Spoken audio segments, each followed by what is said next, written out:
I'm blaming Netanyahu in particular. What is happening in Syria? This is a U.S., Israel, Turkey operation.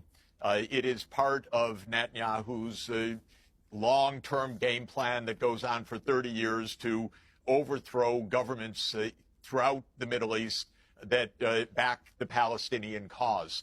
And they did apparently catch both the Russians and the Iranians and the Syrians off guard with this maneuver in recent days. At least that's what seems to be the case. But I'm sure that this is an Israel, U.S., and Turkish operation. Turkey has its own issues in this with the Kurds in Syria. For Israel, this is standard fare.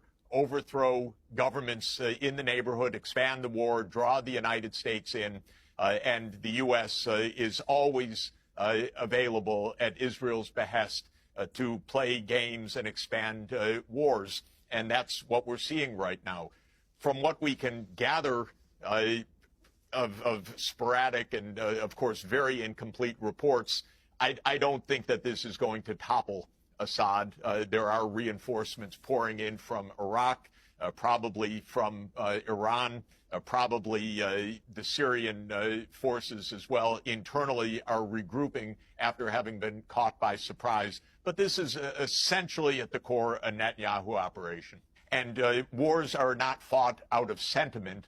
Wars are fought with money and armaments. And therefore, you can always find major powers behind these wars. And in the case of Syria, it was Obama in 2011 who tasked the CIA to work with the Saudis at the time and with Turkey at the time to overthrow Assad. This was at Israel's behest, in my understanding and interpretation.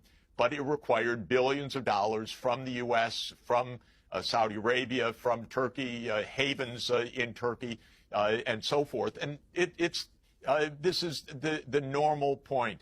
These are not sentiments against Assad. These are organized wars, and wars are expensive, and that always means turn the attention back to the major powers, whether it's the regional powers or the United States standing behind them. This starts, and it's really fascinating to go back. It starts in 1996 with Netanyahu, who wrote a book called Fighting Terrorism.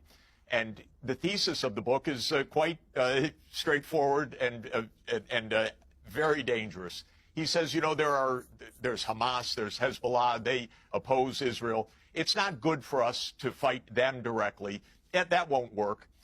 What we need to do is topple the governments that back them. So what we need is regime change throughout the Middle East.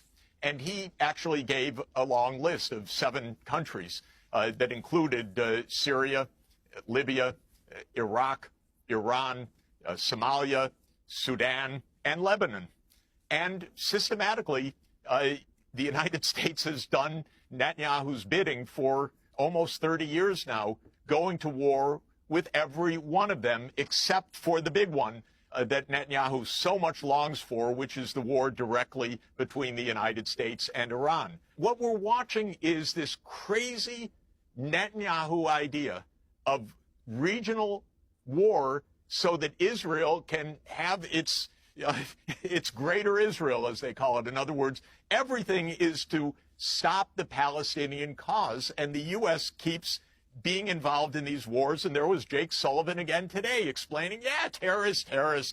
Who cares about terrorists? We're toppling Assad. And this is, again, for the Israel lobby, basically. But look, you're